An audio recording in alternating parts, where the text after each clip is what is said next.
Maryland Congressman Andy Harris is, I didn't hear him. This morning I woke up to NPR because we can't get the local progressive station on our radio where we happen to live.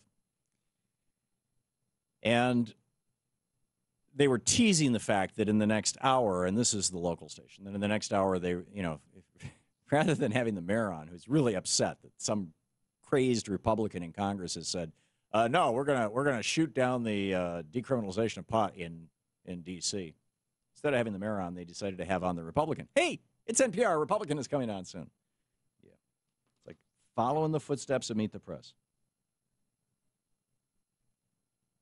But Vincent Gray, the mayor of D.C., is telling people to boycott the resort towns of Maryland's Eastern Shore because their Congressman Andy Harris, has put a rider on an appropriations bill in the House that would repeal marijuana decriminalization. It's not even decriminalization. It's a $25 fine. So the cops can still nail you and take your pot away. But it's a $25 fine in the district for less than an ounce. And Andy Harris, a lot of you called his office last week, and back then he was saying, this is just wrong, we can't have this, it's just... He's a doctor. He's a physician, anesthesiologist, apparently, who I would guess has never tried pot. And he's going, we don't need to add more drugs to the things that are available to our kids. Well, actually, I think we, frankly, need to look at alcohol and tobacco, and let's do some risk-benefit analysis and and let's look at the SSRI antidepressants that we're giving our kids. I mean, I would guess that there's more children in America who are taking SSRIs than are smoking pot, or that the numbers are probably pretty much equivalent. Which is more addictive? The SSRIs. Which is more likely to cause suicide or homicide, as in mass shootings? The SSRIs. Why is it that medical doctors and medical associations tend to be opposed to legalizing or decriminalizing pot?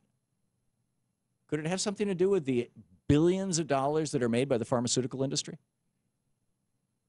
and by doctors?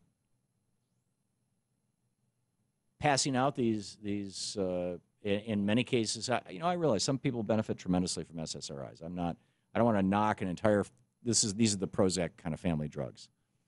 Prozac and Wellbutrin and all these others. But the thing is, if a doctor starts somebody on one of these drugs, they pretty much have a patient for life because they're damn hard to quit after a couple of months. People experience just mind-boggling depressions when they try to withdraw from these drugs. Pot? Not so much.